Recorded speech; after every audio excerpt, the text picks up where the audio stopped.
Hey everybody, Dave here at Ground Zero. It's Wednesday morning and I know what you're thinking. You're thinking, let's see, last Friday was Christmas and Thursday is New Year's Eve. There's no way new comics are in this week.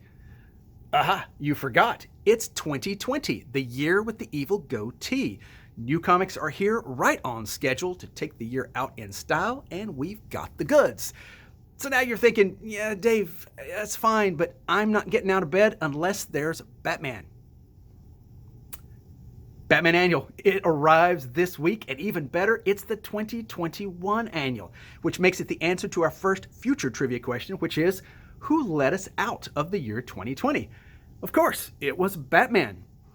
It's also got the secret, long-awaited origin of the Clown Hunter. For those of you who couldn't stand it and demanded it, it's right here. So Batman Annual, get them while they're fresh. Also, wrapping up a storyline that's been really popular here for DC, which is the Endless Winter storyline. Everybody's really loved this one, although I think they could have made it better by setting it in East Texas. That way the Frost King could threaten us all with those evil sub-50s temperatures. Yeah, getting cold just thinking about it. From DC, Death Metal, newest Death Metal special, The Last 52, War of the Multiverses. So if you want to see the multiverses duke it out, this is about the only place where you can do just that. Speaking of multiverses, we have a new Tales from the Dark Multiverse, a series that takes classic DC stories and makes them more dark and more twisted. This time they're taking on Dark Knight's metal. So a lot of people will actually be really interested in that, and it's here this week. Over at Marvel, X-Men continues post X of Swords, just like all the other X books. They pulled a fast one on you and they kept going, so they're here for those of you who can't wait for the newest X-Men installment. It's this week. Also, Avengers. It makes it to the big 4-0. That's kind of an event these days for Marvel books, and they promise a really big, fairly important storyline in the Return of Phoenix. So we've got several different covers, all of them with lots and lots of flames and other Phoenixy stuff. So if you're an Avengers fan or a superhero fan in general, you'll want to go seek that one out. Answer to our next future trivia question, which is, what is the issue number of Wolverine 350? That's right, it's issue number 8.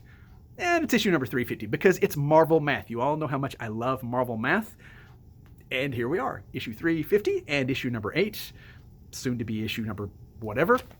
It's from Marvel math. Finally from Marvel, our last trivia question in the future would be, what was possibly the most iconic image in comics from 2020? Well, I'm going to vote for this one. Santa Claus taken over by the King in Black. It's not going to be a white Christmas if he has anything to do with it. But luckily, to the rescue is Iron Man and Doctor Doom, because we all know what a sucker for Christmas Doctor Doom is. So if you want to find out if they succeed, you're going to have to read the book. It's fun. Yeah, you should read this book. It's actually a lot of fun. Over at the Indies, not nearly as many Indies in this week as Marvel and DC, but we do get a few chestnuts. See what I did there? Chestnuts. Anyway, we do get that. New issue of Stranger Things. The D&D Stranger Things crossover has actually been the most popular Stranger Things series we've had. And it's almost over. This is issue 3 of 4, but it's actually done really, really well. Speaking of doing really, really well, it's a character that's been around forever, but Usagi Yojimbo is more popular by far than he has ever been. And he's really exploded lately, so much so that we get a second series, that is Wanderer's Moon. And the newest issue of that is here this week.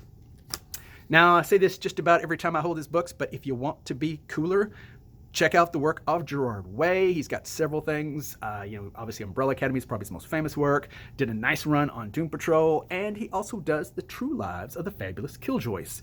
The latest little mini-series for that, National Anthem, is been going on, and it's here this week. So honestly, if you haven't checked these out, what are you waiting for? How many times do I have to mention it? You should try these books. Trades. We love trades. We all know we love trades, and there's a lot of good trades here, almost in time for Christmas, but that's okay if they didn't quite make it for Christmas, because you all have Christmas money. We know that. You might want to spend it on books like this, Firefly Unification War. All the Firefly fans out there will want to pick this one up. It's actually really good, and misbehaving will definitely occur. Over at Marvel, we continue with the collections of all the relaunched X titles. In this case, it's X Factor. A lot of you waited till these came out in trades, so now's your time. They're actually really good. It's actually been a really good run of stuff, so you'll want to get those. Or if you're a DC fan, and even better, if you're a Wonder Woman fan, G. Willow Wilson's run on Wonder Woman really was quite good, and this volume actually collects the final issues of her run in that book. So if you haven't read these yet, and you're a Wonder Woman fan at all, this is definitely a book you need in your collection. A couple of classic trades, because we all know I love the old stuff. So a couple of classics came in this week. One is the 4th volume of Jeff Johns' run on Green Lantern. Honestly, Jeff Johns' run on Green Lantern pretty much has to be the definitive Green Lantern run. Much as I'm loving Grant Morrison these days, much as the Denny O'Neil, Neil Adams run was seminal, Jeff Johns pretty much did the definitive Green Lantern run. And if you like Green Lantern at all, you definitely have to have this. You probably already do, but let's say you don't. Now is your chance, because they're collecting in nice big trades. So it's in. 4th one is in this week. Come on down. And final one I'll mention is Teen Titans. This is actually volume 12, which it's a large number for trade paperbacks, but Marv Wolfman's run was really good. It was seminal. It defined the Titans, took them from being kind of a jokey series to really probably the X-Men's only rival in the 80s. It's good stuff. If you haven't read these, you definitely want to start in on that run, and you will enjoy. One last final thing, it's Previews Week. Everybody knows previews and what it stands for. Everything but DC, actually, these days. But if you want to know what's coming out in a couple of months, if you want to know all the hot new things, like this series on the cover, actually it looks pretty good from Tony Daniels. So lots of interesting things coming out, and you will find them all in previews. That way you can let your local shop know, hey, I want this. It's more important than you think, especially these days. Guys, folks, we appreciate you bearing with us through this really eventful year. Wherever you are, we appreciate you watching these videos. If you got a meme for 2020, be sure, put them in the comments, especially if it's on Facebook. Give a shout out to whatever store you like. Wherever you're at, go visit your local store. Tell them you're glad they made it through the 2020 debacle of a year, and, help them make it through 2021. Guys, we appreciate you wherever you are. Remember, of course, don't concentrate so much on having what you want. It's all about wanting what you have. Folks, it's been a heck of a year. I will see you next year, and or I'll see you today. Guys, have a great one.